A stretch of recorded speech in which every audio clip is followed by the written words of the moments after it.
दोस्तों आदाब, नमस्कार, सत श्री अकाल। मैं आपका भाई, आपका दोस्त रहमान अली, कस्बा आंवला, डिस्ट्रिक्ट बरेली, उत्तर प्रदेश से। दोस्तों आज जो हमारा टॉपिक है वो बहुत ही अहम टॉपिक है। किसी भी बिज़नेस में जो हम टॉपिक बोलने जा रहे हैं वो किसी भी बिज़नेस में बहुत मायने रखता है, ख़ासकर हमारे पोल्ट्री में तो बहुत ही मायने रखता है। तो दोस्तों हमारा जो टॉपिक है आज का वो ये है कि ब्रायलर फार्मिंग जो है, जो हमारे मुर्गी फार्म का काम है, ये काम जो है ये फ़ायदे का है या नुकसान का है, आज हम इस पर चर्चा करेंगे।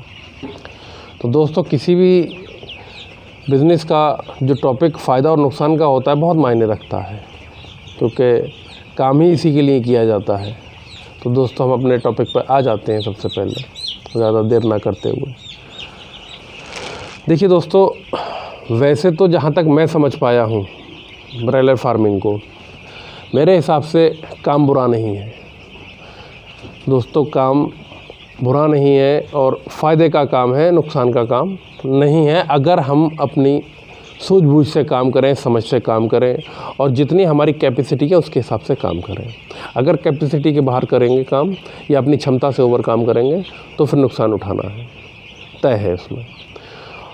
और कुछ ख़ास चीज़ें हैं, कुछ ख़ास बातें हैं जो मैं आपको बताऊंगा। जैसे कुछ आपदाएं आ जाती हैं, उसमें तो नुकसान होता ही है और काफ़ी मोटा मोटा होता है। वो एक प्राकृतिक आपदा है, वो एक अलग चीज़ है। प्राकृतिक आपदा में जैसे हम ले सकते हैं बर्ड फ्लू है या कोरोना है या इस टाइप का कोई भी प्राकृतिक आपदा आती है तो उस समय में तो नुकसान मोटे मोटे होते हैं, ये तो तय है। लेकिन ओवरऑल हम अगर देखें तो ब्रायलर फार्मिंग में नुकसान का सौदा नहीं है अगर सूझबूझ से काम करते हैं। अब हम सूझबूझ से कैसे काम करते हैं इस पर थोड़ी सी चर्चा करेंगे। देखिए दोस्तों, काम करने के लिए क्या होता है कि हमें आंख बंद करके फ्लॉक बाय फ्लॉक नहीं डालने हैं। कुछ फार्मर भाई क्या करते हैं, उन्हें इस चीज़ से मतलब नहीं है कि चूज़े का रेट क्या चल रहा है या चूज़ा हम जो डाल रहे हैं वो किस समय में तैयार हो रहा है या चूज़ा हमने किस क्वालिटी का ख़रीदा है या हमने ब्रीड कौन सी ख़रीदी है। मान लो रेट में अगर कोई छोटा मोटा फ़र्क है और हमने कॉप की जगह नॉन कॉप ख़रीदा है छोटे से फ़र्क पर, तो ये भी नहीं करना है। और अगर बड़ा फ़र्क है और हम उसको इतना बड़ा फ़र्क निकाल करके हम अच्छा उसको मैनेजमेंट दे सकते हैं या हमारा मौसम ऐसा चल रहा है कि नॉन कॉप हम पाल सकते हैं और मोटा फ़र्क आ रहा है तो उस समय हम ले सकते हैं नॉन कॉप, जिस समय में मौसम जो है सूटेबल होता है, ना गर्मी ना सर्दी। और अगर रेटों में ज़्यादा फ़र्क है तो फिर नॉन कॉप लेने में कोई बुराई भी नहीं है। तो दोस्तों जिस तरीके से मैं बात कर रहा था कि क्षमता, कैपेसिटी का मतलब है, मान लो हमारी कैपेसिटी, हमारे पास जो पूंजी है वो 5000 बर्ड पालने की पूंजी है। मोटा मोटी हम ऐसे समझ लें कि 5000 बर्ड पर हमारा 5 लाख लग रहा है या 7 लाख लग रहा है या 10 लाख लग रहा है और हम पे उतना ही पैसा है, तो हम उसको कैश में पाल सकते हैं। और कैश में पालने के फ़ायदे ये होते हैं कि आप एक तो अपनी इच्छा अनुसार अपनी मर्ज़ी से किसी भी हैचरी का अच्छा चूज़ा ख़रीद सकते हैं। दूसरा फ़ायदा ये होता है कि आप कैश में ख़रीदेंगे तो 4 जगह रेट पता करेंगे, उसके बाद आप लेंगे तो आपको वहाँ रेट में फ़ायदा मिल जाएगा।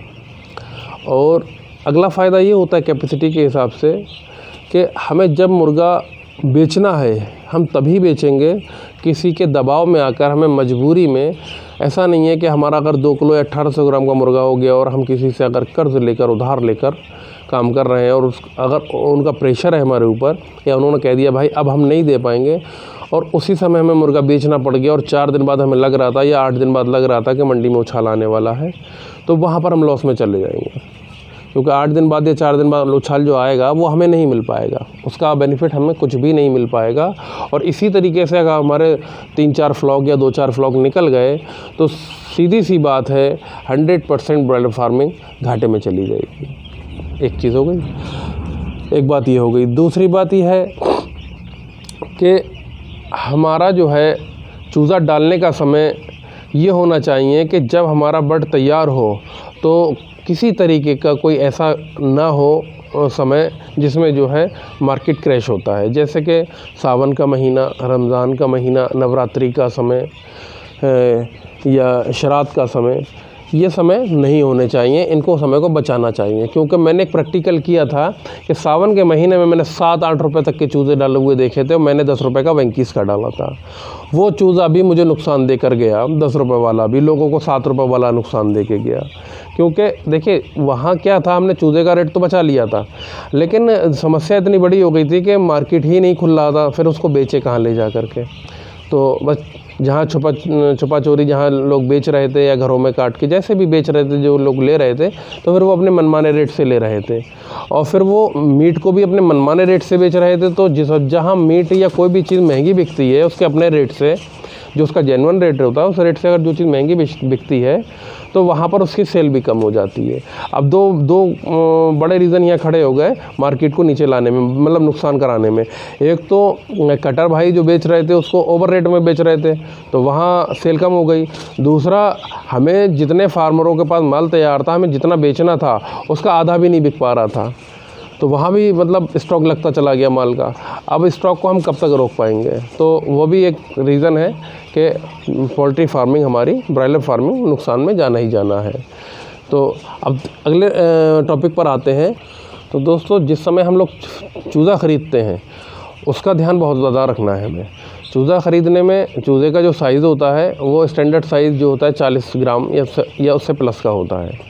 तो कुछ लोग क्या होता है 38-35 ग्राम का भी पाल लेते हैं, जो मतलब जो हुनरमंद लोग होते हैं या जो जानकार लोग होते हैं वो पाल लेते हैं। लेकिन 38-35 ग्राम वाले चूज़े के रेट अलग होते हैं। तो उसको अगर हमें अपना हुनर दिखाना है या हमने अपने हुनर के ऊपर काम करना है तो उसका बेनिफिट हमें किसी और को नहीं देना है, उसका बेनिफिट हमें लेना है। चूज़ा हमें सस्ता ख़रीदना है वो, अगर हम 35 ग्राम या 38 ग्राम का पाल लेते हैं तो। नहीं तो हमें चूज़ा कभी भी 40 ग्राम से नीचे नहीं लेना चाहिए। ठीक, अगर चूज़ा अच्छा होगा तो सारे काम हमारे आगे को बनते चले जाएंगे। एक चीज़ और बताता हूँ, ब्रॉयलर फार्मिंग में हमें दवाइयों का प्रिवेंशन ज़रूर करना चाहिए। देखिए, जो दवाइयाँ प्रिवेंशन में चलने की होती हैं पहले दिन से 5 दिन, या वैक्सीनेशन या प्रिवेंशन 19, 20, 21वें दिन का, या जो भी प्रिवेंशन है दवाइयों के, कुछ एंटीबायोटिक्स के, कुछ जगहों पे लीवर और किडनी की भी दवाइयाँ देने की ज़रूरत होती है, कुछ जगह मल्टीविटामिन देने की ज़रूरत होती है। तो दोस्तों, इसका इंतज़ार ना करें कि बीमारी आएगी तब हम उसको दवाइयों को देंगे। उस कंडीशन में होता क्या है, हमारे 10 रुपये का अगर प्रिवेंशन से काम चल रहा तो फिर वहाँ 50, 60, 70, 80, 90, 100 तक रुपये तक की दवाइयाँ भी लगती हैं और नुकसान ये होता है कि बॉडी वेट भी टूटता है और ब्लड में मोर्टेलिटी भी आती है। तो एक ये रीज़न भी बहुत बड़ा है ब्रॉयलर फार्मिंग को नुकसान में ले जाने का। ठीक है, हमें दवाइयों का प्रिवेंशन करना चाहिए। अगले टॉपिक पे आते हैं, फीड की क्वालिटी। जब भी कहीं से भी फीड ख़रीदें तो उसका ध्यान रखें। सबसे पहले तो FCR को पूछें कि FCR क्या है इसका। ठीक है, तो 50, 40, 100 ग्राम इधर उधर हो जाता है वो एक अलग बात है, लेकिन किसी भी कंपनी से जब भी फीड ख़रीदें तो उसका FCR पूछें कि क्या FCR है, और FCR के बाद में वो फीड वेज है नॉन वेज है इसकी भी जानकारी लें। ठीक है, और एक अहम बात आपको बता दूं, इसमें एक होता है MCR। FCR तो ज़्यादातर लोग काउंट कर लेते हैं कि कितना खा के कितना वज़न देगा, हमारा फ्लॉक ने कितना खाकर कितना दिया। एक MCR होता है। MCR का मतलब होता है कि हमने अगर 50 किलो फीड खिलाई है तो 50 किलो फीड खिला करके हमने 34 किलो वज़न लिया मुर्गे का, 32 किलो वज़न लिया मुर्गे का, या 30 किलो वज़न लिया, या 35 किलो वज़न लिया। कुछ फीडों में क्या होता है, मान लो 100 रुपये का फ़र्क है पर बैग पर, और उनके MCR में मान लो हम मान लेते हैं एक है 1.5 FCR वाली, ठीक है, और एक है 1.4 FCR वाली। तो दोनों का अगर हम MCR निकालेंगे तो MCR पर जब जाएंगे और हमारा मुर्गा अगर 80 से 90 रुपये के बीच में बिकता है तो उसका हम रेट का अगर फ़र्क निकालेंगे MCR पर तो लगभग मैं मानता हूँ 200 से 250 रुपये पर बैग का फ़र्क आ जाएगा। भाई फीड का ख़रीदारी के समय में जो फ़र्क आ रहा था वो 100 रुपये का आ रहा था 1.5 और 1.6 वाली पे, नहीं सॉरी 1.5 और 1.4 वाली फीड पर 100 रुपये पर बैग का फ़र्क आ रहा था, जो कि हाथ के हाथ हमें मिल जा रहा था देखने को। लेकिन MCR पर जब हम जाते हैं तो MCR पर आ रहा था 200 से 250, 300 रुपये तक का फ़र्क आएगा अगर मुर्गा हमारा 80 से 90 रुपये किलो बिकता है। MCR कैसे निकलता है ये इसके लिए एक अलग वीडियो बना दूंगा मैं, या फिर कोई मुझे मैसेज में कमेंट बॉक्स में भी पूछ सकते हैं कि MCR कैसे निकाले जाते हैं। मोटा माटी ऐसे बता देता हूँ, जैसे हम लोग FCR निकालते हैं उसी तरीके से MCR भी निकलता है। मान लो 50 किलो हमने लिखा और 50 किलो को हमने भाग कर दिया 1.4 से, और एक बार 50 किलो को हमने भाग कर दिया 1.5 से। जो वज़न निकल के आया उसको हमने गुणा कर दिया 80 रुपये से, 85 रुपये से, 90 रुपये से, दोनों को। तो फ़र्क देखने को मिल जाएगा हमें कि हमने MCR में क्या फ़र्क देखा है। तो दोस्तों ये तो MCR हो गया, और ख़ासकर ये बहुत बड़ी वैल्यू रखता है MCR पोल्ट्री के बिज़नेस में, नफ़ा और नुकसान के लिए। तो दोस्तों ये आपने समझ लिया कि नुकसान कहाँ होते हैं हमें। अच्छा, अगले टॉपिक की हम बात करते हैं। जिस समय मुर्गा हमारा 1700 ग्राम हो जाए और उसी समय से हमें अपना जो कॉस्ट ऑफ प्रोडक्शन है मुर्गे की उसको जोड़ के चलना चाहिए।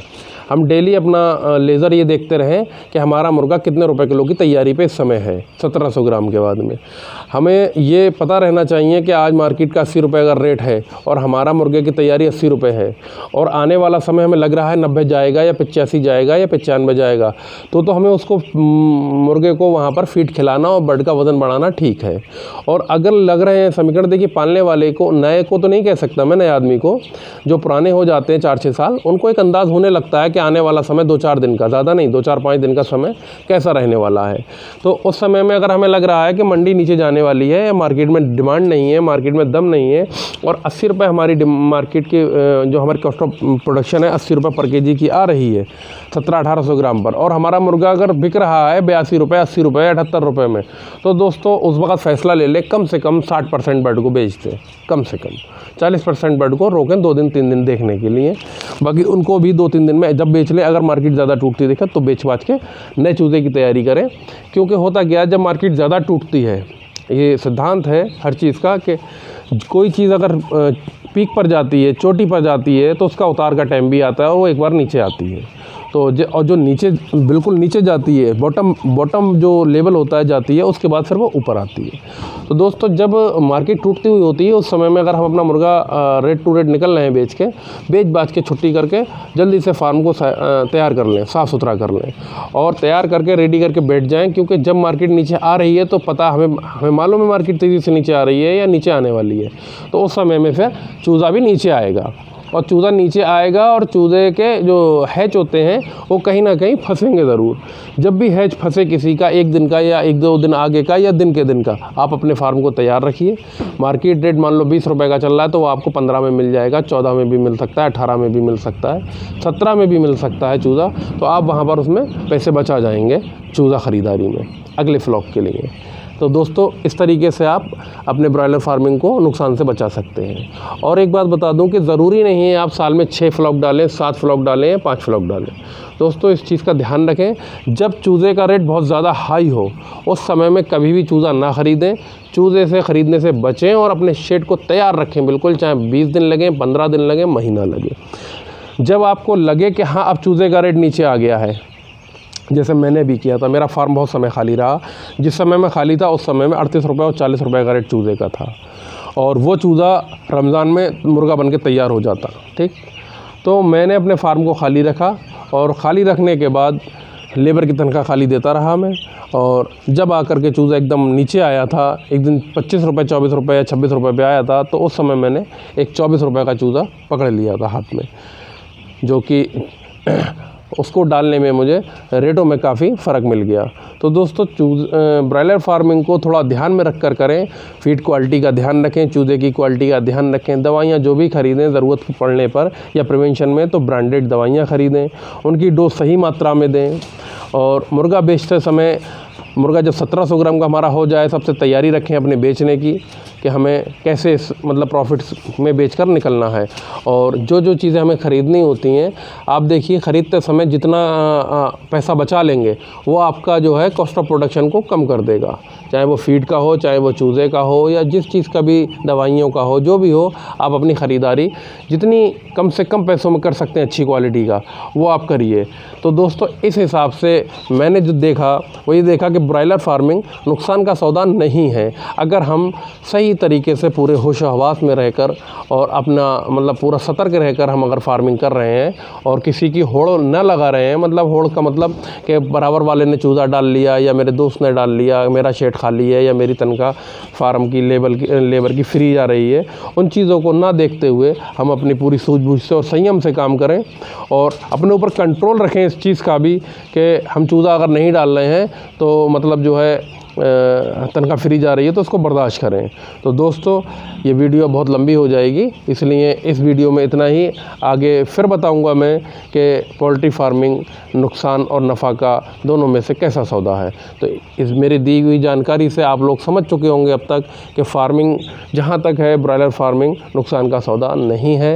एक अलग बात है कोई आपदा आ जाती है अगर प्राकृतिक, वो तो बात अलग है।